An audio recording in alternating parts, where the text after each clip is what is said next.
विश्व हिंदू परिषद। विद्यार्थी मित्रांनो, आज आपण सरळ व्याज या घटकातील 14.2 या घटकाचा अभ्यास करणार आहोत। या ठिकाणी पहिला प्रश्न बघा की 500 रुपयावरील 5 वर्षाचे दर साल दर शेकडा 8 या दराने किती व्याज होईल। 500 रुपये हे मुद्दल आलं 5 वर्षाचे आणि दर साल दर शेकडा 8 रुपयाला, तर व्याज किती आपल्या ठिकाणी सरळ व्याज विचारलेलं आहे। म्हणजे आपल्याला सूत्र माहिती आहे बघा, व्याज बरोबर आपलं सूत्र आहे सरळ व्याज बरोबर सहव्याज किंवा सरळ व्याज म्हणतो आपण त्याला, म गुणुले द गुणुले क। आपण ह्याचं म म्हणजे मुद्दल, द म्हणजे दर आणि क म्हणजे काळ भागिले 100 या सूत्राचा वापर करतो आपण। आता बघा या ठिकाणी मुद्दल जे आहे ते 500 रुपये आहे, गुणुले जो दर आहे तो 8 आहे आणि 5 वर्ष आहे। याचं आपल्याला फक्त काय काढायचं आहे, व्याज काढायचं आहे भागिले 100। फक्त आपण सूत्रामध्ये किमती भरलेल्या आहेत। त्यानंतर बघा हा भागाकार आपण करत असतो 1 2 1 2 0 वरी पण समान म्हणजे कटले पाहिजेत, बरोबर आहे, 2 0 कटले। आणि या ठिकाणी तर गुणाकाराला बघा 5 गुणुले 8 गुणुले 5 म्हणजे 45 गुणुले 5 45 गुणुले 5 म्हणजे 40 गुणुले 5 जर केला आपण 0 5 20 200 रुपये, म्हणजे 200 रुपये काय झालं, हे व्याज आलं। अशा पद्धतीने आपण फक्त सूत्र टाकून किंमत भरायची असते। आता या ठिकाणी पुढला प्रश्न बघा की एका माणसाने दर साल दर शेकडा 10 दराने 3000 रुपये 2 वर्षासाठी बँकेत सरळ व्याजाने ठेवले, 2 वर्षानंतर त्याला परत मिळणारी रक्कम किती, हा प्रश्न आहे। बरं, आता या ठिकाणी तुम्हाला नुसतं व्याज नाही, आपण एखादी रक्कम जर बँकेत ठेवली 2 वर्षानंतर आपल्याला किती रुपये मिळतील, म्हणजे व्याज आणि मुद्दल दोन्ही आपल्याला घ्यावं लागेल, म्हणजे आपला रास काढावा लागेल। रास म्हणजे काय, मुद्दल अधिक व्याज। आणि म्हणून या ठिकाणी बघा सुरुवातीला आपण व्याज काढावं लागेल, डायरेक्ट रास करता येत नाही म्हणून व्याज काढावं लागेल।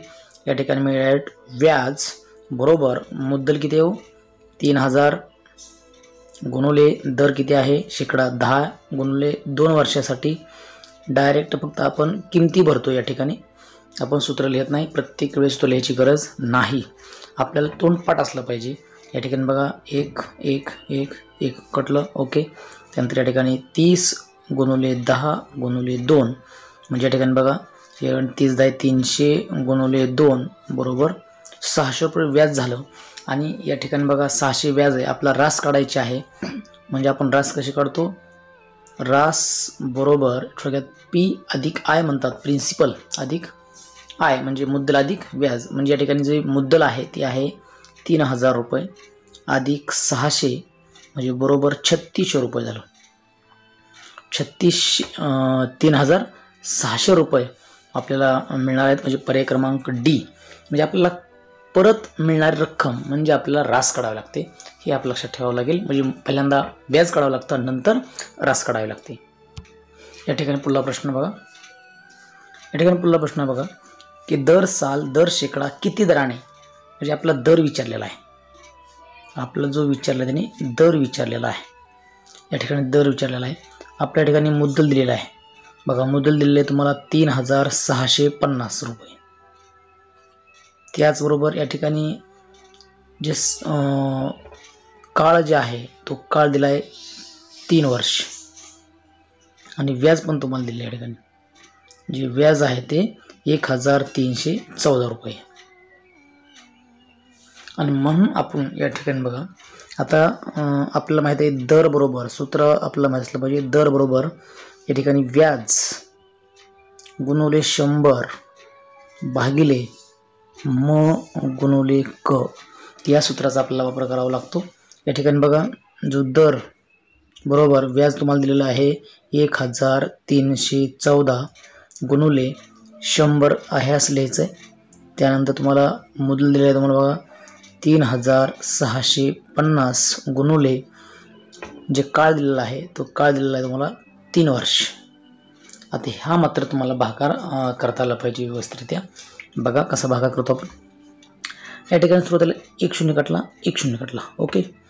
त्यानंतर इथं पण 5 ने भाग होतो, इथं पण 5 ने भाग होतो, असा भागाकार आपण क्रिया करू शकतो। संख्या लहान होते भागा केल्यानंतर. बघा 5 7 35, 5 7 35, एक राहिलं 5 त्रिक 15. ओके, आणि 5 2 10. आत्ता क्रिया पूर्ण झाली.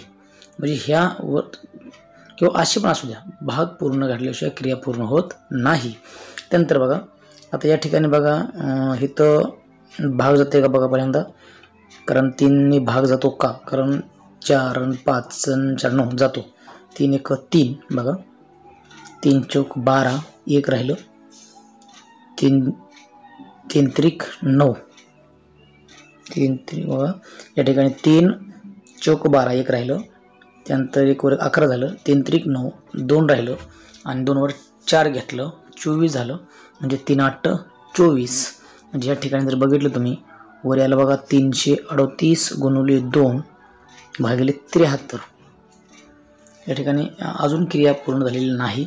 73 ही एक संख्या जी आहे ती मूळ संख्या 73 या ठिकाणी आपल्याला भागावं लागेल.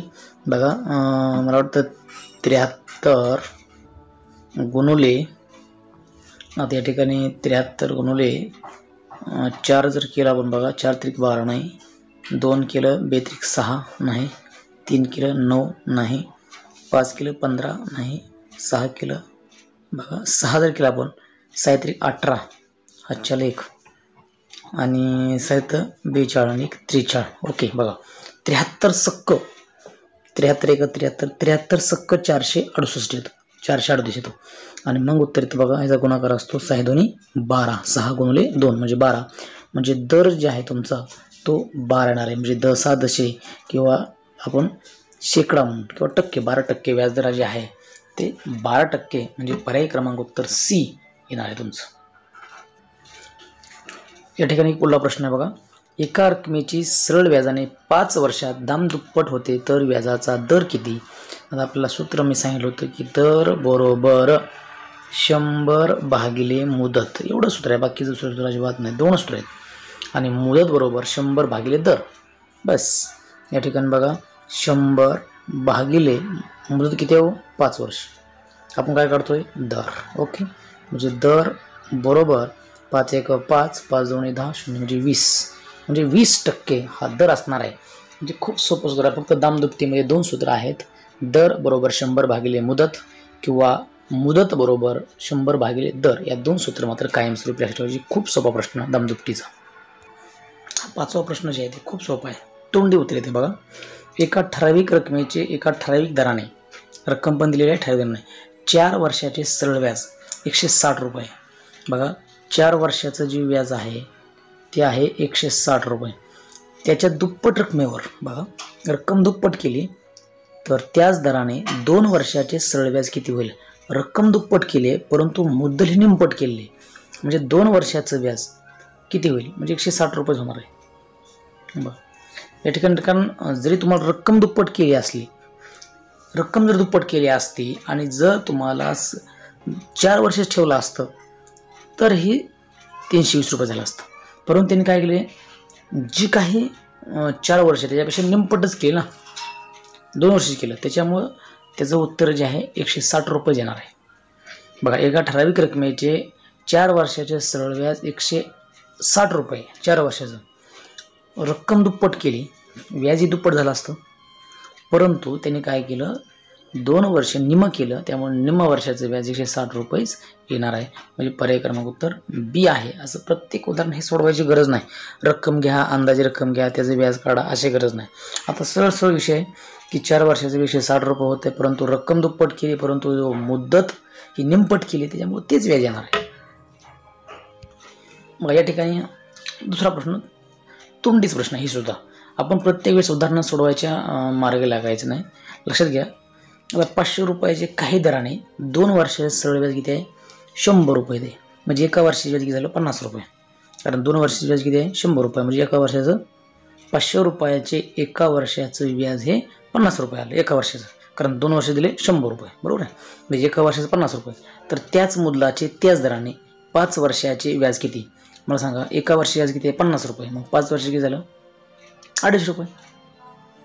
50 गुणिले 5 केलं तर 5 5 25 250 रुपये, म्हणजे पर्याय क्रमांक उत्तर या ठिकाणी 250 रुपये येणार आहे.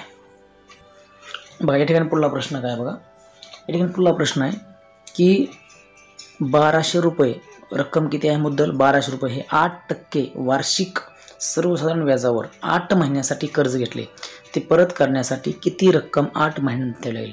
आता 8 महिने जे आहे तुम्हाला इथं ती 8 महिन्याचं तुम्हाला रूपांतर वर्षात करायचं. म्हणजे आपण काय करतो 8/12 वर्षात रूपांतर करायचं असेल तर या ठिकाणी बघा 4 2 8 4 3 12 म्हणजे 2/3 वर्ष झाले, म्हणजे 8च महिने झाले. 2/3 वर्ष म्हणजेच 8 महिनेच. आपल्याला किती रक्कम द्यावी लागेल म्हणजे व्याज बी काढावं लागेल आणि मुद्दल बी काढावं लागेल. म्हणजे आपल्याला परत करण्यासाठी किती रक्कम द्यावी लागेल. म्हणजे नुसती व्याज देऊन चालेल का, आपण कर्जमुक्त व्हायचं असेल तर आपला मुद्दलही द्यावा लागेल आणि व्याजही द्यावं लागेल. आणि म्हणून या ठिकाणी बघा व्याज पहिल्यांदा काढूया आपण. बघा व्याज बरोबर मुद्दल आहे आपलं 1200 गुणुले दर जो आहे तो 8% गुणुले, कारण तो दर हा वार्षिकच आहे, गुणुले वर्ष आहे 2/3 वर्ष. कारण दर जर वार्षिक नसता तर वार्षिक आपला करून घ्यावा लागला असता, परंतु वार्षिक दिलेला आहे त्यांनी, परंतु ते 8 महिन्याचं उत्तर निघणार आहे. ठीक आहे 1 2 1 2 या ठिकाणी 3 1 3 3 चौक 12 असं आपण भाग घालू शकतो. इथं आलं बघा 4 गुणुले 8 गुणुले 2 म्हणजे 8 चौक 32 32 गुणुले 2 म्हणजे उत्तर तुमचं येईल 32 दोन्ही 64 म्हणजे 64 रुपये काय झालं तुमचं व्याज. तर नुसतं व्याज नाही तुम्हाला काय द्यायचं रास काढावं लागते. रास बरोबर आपल्याला माहिती आहे काय मुद्दल अधिक व्याज. मी मागास तुम्हाला P अधिक I सांगितलं होतं. आता मुद्दल किती आहे तुम्हाला 1200 रुपये आहे अधिक 64 म्हणजेच 12 64 1264 म्हणजे पर्याय क्रमांक उत्तर तुमचं B येणार आहे. अशा पद्धतीने तुम्हाला उत्तर सोडावं लागतं. बघा पुढला प्रश्न काय की हरीने त्याचा मित्र अशोककडून 4000 रुपये 2 वर्षासाठी कर्जावर घेतले. आता रक्कम घेतलेली आहे म्हणजे मुद्दल आपल्याला माहीत आहे, 2 वर्षासाठी म्हणजे मुदत माहीत झाली, पण व्याजाचा दर हा 10 रुपये असल्यास 2 वर्षानंतर त्याला किती रक्कम परत करावी लागेल. म्हणजे एका मित्रानं उसनं पैसे घेतलेत 4000 रुपये 2 वर्षासाठी 10 रुपये टक्क्याने, शेवटी पैसे द्यायचं म्हणजे व्याजासहित द्यायचे. मित्र असला तरी या ठिकाणी नाही, पण इथे व्याज आणि मुद्दल सगळं आपल्याला द्यावं लागतं. म्हणून व्याज आणि मुद्दल द्यायचं म्हणजे की रास काढावी लागते, म्हणजे सुरुवातीला आपल्याला व्याजच काढावं लागतं हे आपल्या लक्षात असणं गरजेचं आहे. मग आपण व्याज काढवतो. आता व्याज काय मग काय करणार आपण मुद्दल. आता इथं व्याज बरोबर लिहिलं तरी चालतं किंवा डायरेक्ट तुम्ही सोडलं चालतं. 4000 गुणुले 2 वर्ष गुणुले 10. आता इथं मग गुणले 10 केलं चालतं काय अडचण नाही. मग एवढं छोटं केलं तर काय फरक पडत नाही. भागिले 100 या ठिकाणी फक्त व्याज काढतो आपण 0 0 0 0 बघा 40 गुणुले 2 गुणुले 10 या ठिकाणी 400 गुणुले 2 जरी केलं तरी उत्तर येणार आहे 800 रुपये. तुमचं 800 रुपये हे व्याज येणार आहे. या ठिकाणी क्रिया तुम्ही कशाही पद्धतीने करू शकता. इथं 10 घेतलं तरी चालतं, हे 2 घेतलं तरी चालतं, काय फरक पडत नाही. आणि मग 40 गुणले 10 400 आणि गुणले 2 गुणाकारामध्ये जरी आपण आलटापलट केली तरी गुणाकारामध्ये काही फरक पडत नाही. म्हणजे 800 रुपये काय झालं तुमचं व्याज झालं. आता या ठिकाणी तुम्हाला रास काढायची आपल्याला माहिती आहे. मग रास बरोबर मुद्दल किती आहे तुमची या ठिकाणी 4000 अधिक 800 म्हणजे बरोबर 4800 रुपये तुम्हाला द्यावे लागतील. म्हणजे पर्याय क्रमांक D उत्तर असेल. म्हणजे आपल्याला परत रक्कम किती करायची असेल, नुसतं व्याज विचारलं तर व्याज काढावं लागेल, पण परत रक्कम काढायची असेल तर आपल्याला रास काढावी लागते. या ठिकाणी पुढला प्रश्न बघा की दरमहा 1 रुपयावर रुपये 1 म्हणजे 1 रुपयावर 2 पैसे या दराने 13,200 रुपये मूल्याचे 2 महिन्याचे सरळ व्याज काढायचे. नुसतं व्याज काढायचे, परंतु इथं खूप महत्त्वाचा मुद्दा आहे की दरमहा दिलेला आहे. दर जे 1 रुपयावर 2 पैसे म्हणजे 1 रुपयावर 2 पैसे हे व्याज आहे महिन्याला, एका महिन्याला. लक्षात घ्या. आता एका महिन्याला आता 12 महिन्याला म्हणलं किती रुपये असेल बघा. 1 रुपयाला 2 पैसे तर 12 महिन्याला किती असेल या असं तुम्ही त्रिकल करू शकता डायरेक्ट. म्हणजे या ठिकाणी काय होत असतं बघा, इथं काय नाही म्हणजे इथं एक्स म्हटलं चालतं. ही त्रिराशिक मांडणी जर केली तर एक्स बरोबर या ठिकाणी 12 गुणुले 2 होत असतं आणि इथं 1 येतं. म्हणजे याचं उत्तर काय येत असतं 24 पैसे. 24 पैसे.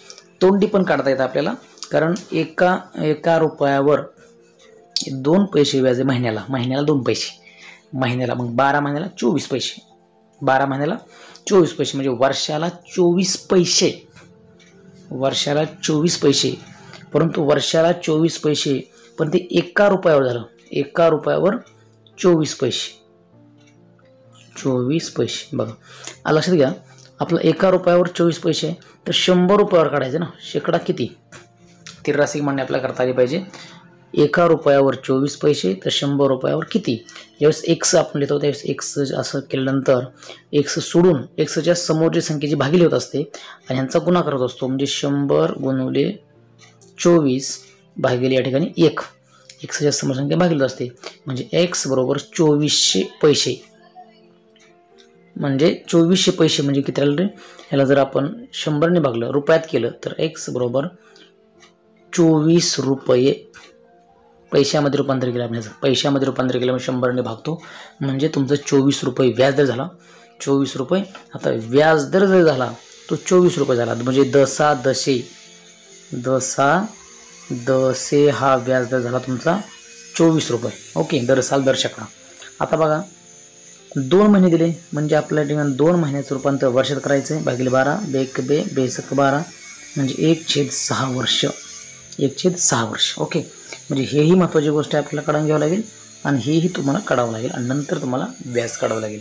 आता बघा, आता तुम्हाला व्याज आपलं सूत्र माहिती आहे, व्याज बरोबर सूत्र काय या ठिकाणी बघा, मुदल किती आहे 13,200 गुणुले मुदल गुणले दर किती आहे 24 रुपये गुणुले म गुणले द गुणले क 1/6 भागिले 100. या ठिकाणी बघा 6 कसा 6 24. ओके, 1 2 1 2 म्हणजे या ठिकाणी तुमचं आलं बघा 132 गुणुले 4 हे तुमचं व्याज निघेल. बघा 4 2 8 4 3 12 आणि 4 1 4 आणि 5 म्हणजे 528 रुपये जे आहे ते तुमचं व्याज निघणार आहे. 528 रुपये व्याज निघणार आहे, कारण हे सूत्र वापरलेलं आहे. परंतु या गोष्टी ज्या आहेत ह्या तुम्हाला बारकाईने लक्ष द्यावं लागेल, कारण 1 रुपयाला 2 पैसे आहे म्हणजे 1 रुपयाला महिन्याला 12 महिन्याला 24 पैसे व्याज झालं. त्यानंतर 1 रुपयाला 24 पैसे आहे म्हणून 100 रुपयाला किती, म्हणून या ठिकाणी 2400 पैसे म्हणजे 24 रुपये दर झाला आणि इथं या ठिकाणी तुम्हाला वर्ष रूपांतर करावं लागेल आणि मगच उत्तर काढावं लागेल. अशा पद्धतीने आपल्याला 528 रुपये व्याज मिळेल. या ठिकाणी पुढला एक प्रश्न आहे बघा, की रामने घनश्यामकडून दसे 8% दराने 550 रुपये सरळ व्याजाने कर्जावर घेतले. त्याने 6 महिन्यानंतर तुम्हाला रक्कम परत केली तर रामने किती रक्कम परत केली, म्हणजे रास काढायचे. परंतु सुरुवातीला तुम्हाला व्याज काढायचे. या ठिकाणी तुम्हाला महत्त्वाचं म्हणजे मुदल दिलेली आहे, दर दिलेला आहे, पण या ठिकाणी 6 महिने म्हणजे वर्षात रूपांतर जर केलं आपण 6 1 6 6 2 12 म्हणजे 1/2 वर्ष होतं. हे रूपांतर तुम्हाला करावंच लागतं, वर्षात रूपांतर करावं लागतं. दर हा दसे असावा लागतो तरच सूत्रात टाकून सोडवता येतं. म्हणून या ठिकाणी बघा व्याज बरोबर परत म गुणुले द गुणुले क भागिले 100. या ठिकाणी तुम्ही सूत्र लिहिता, मुद्दल आहे 550 गुणुले दर आहे 8% गुणुले काळ आहे 1/2 वर्ष भागिले 100. बघा या ठिकाणी 1 बे बेचोक 8 1 1 0 कटला, नंतर आपण 5ने भाग घालवू शकतो. 5 2 10 5 1 5 5 1 5 आणि बे 1 बे 2 4 म्हणजे या ठिकाणी तुमचा गुणाकार राहील 11 गुणुले 2 म्हणजे 11 2 22 म्हणजे 22 रुपये तुम्हाला व्याज बसलेलं आहे. आता व्याजावर नुसतं भागेल का आपल्याला, नाही, रक्कम परत करायची आहे. म्हणजे तुम्हाला 550 अधिक 22 रुपये म्हणजे तुम्हाला 572 रुपये 50 पैसे म्हणजे हे तुम्हाला उत्तर द्यावं लागेल. म्हणजे मुद्दल अधिक व्याज या गोष्टी कराव्या लागतील. बघा खूप सोपा प्रश्न, दामदुपटीचा प्रश्न आहे. एका रकमेची 20 वर्षात दामदुप्पट होते तर व्याजाचा दर किती. दर किती म्हणलं की दर बरोबर 100 भागिले या ठिकाणी मुदत, म्हणून तुमचं उत्तर येईल 100 भागिले 20. तुम्ही तोंडी करू शकता 0 0 कटलं बे 5 10 म्हणजे 5 वर्ष 5 दर जो आहे तो 5 रुपये 5 रुपये जो दर येणार फक्त मुदलाने भागायचं आहे म्हणजे 5 रुपये उत्तर येणार आहे. या ठिकाणी पुढला प्रश्न महत्त्वाचा आहे बघा, थोडासा वेगळा आहे. जसे 18% सरळ व्याजाने 10,000 रुपये गुंतवले तर दर महिन्याला व्याज किती मिळेल. दर महिन्याला म्हणत आहे आता वर्षाला काढावं लागेल आपल्याला. एका वर्षाला किती व्याज मिळते पाहावं लागेल. एका वर्षाला आता व्याज किती मिळते पाहावं लागेल. या ठिकाणी बघा व्याज बरोबर आता मुद्दल किती आहे 10,000 रुपये आहे गुणुले दर किती आहे 18% गुणुले वर्ष मुदत दिलेला म्हणजे पहिल्यांदा एका वर्षाला काढू आपण. एका वर्षाला भागिले 100. एका वर्षाला काढतोय आपण, महिन्याला विचारले म्हणजे पहिल्यांदा एखादा वर्षाला तर कमी काढावं लागेल, नंतर आपण महिन्याला काढू शकतो. ठीक आहे. 0 0 0 0 म्हणजे उत्तर तुमचं येईल बघा 100 गुणुले 18 गुणुले 1 म्हणजे उत्तर तुमचं येईल 1800. 1800 रुपये जे आहे तुमचं हे तुमचं वर्षाला येईल. एका वर्षाला म्हणजे 12 महिन्याला. आता 12 महिन्याला तुम्हाला जर दिलं 1800 रुपये तर एका महिन्याला भागिले 12 करतो आपण, बरोबर आहे. आता या ठिकाणी मी भागाकार करतो बघा. बेने पहिल्यांदा बेसक्क 12 92 18 0 0 नंतर 3ने भाग जातोय 3 3 2 6 3 3 9 0 0 आणि बेक बे 150 म्हणजे तुम्ही या ठिकाणी भागाकार क्रिया करता येईल पाहिजे म्हणजे उत्तर तुमचं या ठिकाणी तुम्हाला 12 ने 12 भागावं लागतं कारण महिन्याला काढायचं आहे म्हणून तुमचं उत्तर जे येणार आहे ते 150 रुपये उत्तर येणार आहे. ही टेप वेगळी आहे नाहीतर हे जरी वेगळे मिसळ झालं तसं नाही तर ही टेप वेगळी आहे. अशा पद्धतीने आपलं उत्तर काढावं लागतं. या ठिकाणी पुढला एक प्रश्न आहे 1,000 रुपयावर दशादशे 5% दराने 292 दिवसांचे सरळ व्याज किती. आता हे 292चं तुम्हाला लगेचच वर्षात रूपांतर करायचे. दिवस दिले असतील तर 365नच भागायचं आणि 73ने भाग जातो म्हणून सांगितलं होतं मी. मला वाटते 73 गुणुले 5 नाही 5 नाही 3 बघू नाही 4 बघा 4 त्रिक 12 हातच्याला 1 28 29 ओके 4ने भाग जातो बघा. 73 चोक 292 आणि 73 5 365 म्हणजे उत्तर तुमचं 4/5 वर्ष. हे महत्त्वाचं आहे 4/5 वर्ष. आता बघा आता नुसतं व्याज विचारलं नाही सोपी गोष्ट आहे बघा. तर व्याज विचारले म्हणल्यानंतर आपण काय करतो व्याज बरोबर 1,000 गुणुले दर गुणुले मुदत आहे तुमची 4/5 भागिले 100. या ठिकाणी बघा 5 1 5 5 1 5 कटलं 1 2 1 2 म्हणजे उत्तर तुमचं आलं 10 गुणुले 4 म्हणजे 40 रुपये हे तुमचं व्याज येईल. 40 रुपये व्याज येईल म्हणजे तुम्हाला या ठिकाणी दिवसाचं पहिल्यांदा रूपांतर वर्षात करावं लागेल आणि म्हणून 365ने भागावं लागेल. त्याचं उत्तर येणार आहे 4/5 हे तुम्हाला अतिसंश रूप करून मिळवता येते. बघा हा एक खूप महत्त्वाचा प्रश्न आहे. या ठिकाणी नीट लक्ष द्या. आता बघा की 5,000 रुपयावरील दशादशे 8% दराने 3.5 वर्षे सरळ व्याज आणि 4,000 रुपयावरील 4.5% दराने 8 वर्षाचे सरळ व्याज यामध्ये फरक किती म्हणजे पहिल्यांदा निमा प्रश्न हा आहे निमा प्रश्न हा आहे. सुरुवातीचं व्याज काढू आपण 500 रुपयावर बघा. आता इथं व्याज बरोबर बघा या ठिकाणी व्याज आपण काढतोय 5,000 गुणुले दर या ठिकाणी दिले 8% गुणुले तर 3.5 वर्ष म्हणजे या ठिकाणी असं आहे म्हणजे ह्याचं रूपांतर बघा ह्याचा गुणाकार असतो 2 आणि 7/2 आपण या ठिकाणी 7/2 म्हणू. ठीक आहे. आता बघा भागिले याला भागिले 100 असतील बरोबर आहे.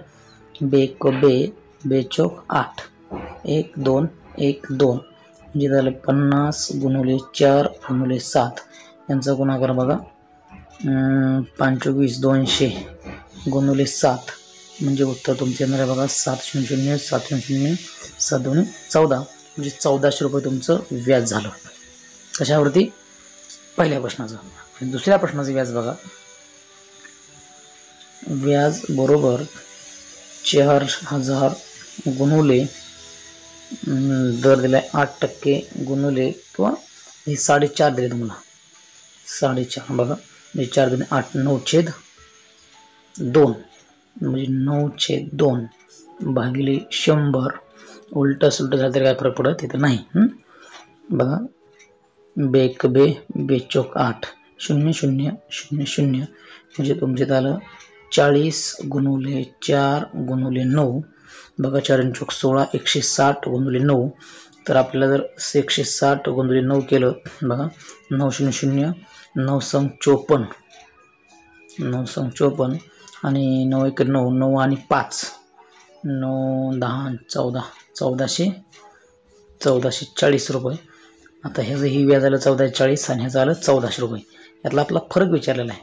फरक काढायचा म्हणजेच 1440 वजा 1400 बरोबर 40 रुपये. फरक काढणे म्हणजे वजाबाकी करणे म्हणजे 40 रुपये हे तुमचं उत्तर निघणार आहे. फरक काढणे म्हणजे अशा पद्धतीने तुम्हाला क्रिया कराव्या लागतील. या ठिकाणी पुढला प्रश्न बघा की अमरने 5% व्याजाच्या दराने 800 रुपये उधार घेतले. 3.5 वर्षांनंतर त्याला भरावी लागणारी रक्कम म्हणजे रास काढायचे. पहिल्यांदा व्याज तुम्हाला काढावं लागेल. बघा व्याज बरोबर मुद्दल आहे तुमची 800 रुपये गुणुले दर आहे 5 रुपये गुणुले वर्ष आहे 3.5 वर्ष. 3.5 वर्ष म्हणजे आपण असं रूपांतर करू शकतो. त्याचा गुणाकार असतो 6, 7/2 म्हणजे 7/2. कारण छेद जो आहे तोच दिला जातो. हे रूपांतर अपूर्णांकाचं म्हणजे आपण ह्याला पूर्णांकयुक्त अपूर्णांकाचं अंशाधिक अपूर्णांकात रूपांतर करणे म्हणतो, बरोबर आहे. भागिले 100. या ठिकाणी बघा 0 0 0 0 बेक बे बेचोक 8 म्हणजे 4 गुणुले 5 गुणुले 7, 4 पंचे 20 गुणुले 7, 7 2 14, 140 रुपये व्याज आलं. 140 रुपये व्याज आलं.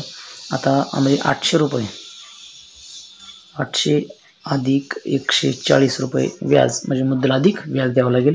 0 4 9 म्हणजे 940 रुपये. 940 रुपये त्याचं उत्तर येणार आहे तुम्हाला. कारण रास आपण 940 रुपये आपल्याला परत द्यावे लागतील. अशा पद्धतीनं आपण सरळ व्याजाची जी काही उदाहरणं आहेत नवोदय प्रकाशनमधले नवनीत प्रकाशनमधले नवोदय या घटकात नवोदय या पुस्तकातील अतिशय महत्त्वाचे उदाहरणं आहेत. आपण सगळे उदाहरणं या ठिकाणी प्रत्येक उदाहरण टेप बाय टेप बघितलेलं आहे. ज्या बेसिक क्रिया आहेत त्या तुम्ही थोड्या सोडवणे सराव करणं गरजेचं आहे. परंतु कुठल्याही अशा स्वरूपाचं उदाहरण जर आलं तर नेमकं रास काढावे लागते का व्याज काढावं लागतं, एक तोंडी उत्तर द्यावं लागतं, या गोष्टीचा आपण विचार केला पाहिजे. सरावानंतर आपलं 100% येऊ शकतं. अशा पद्धतीने आपण सरळ व्याज हा घटक पूर्ण अभ्यासलेला आहे. धन्यवाद.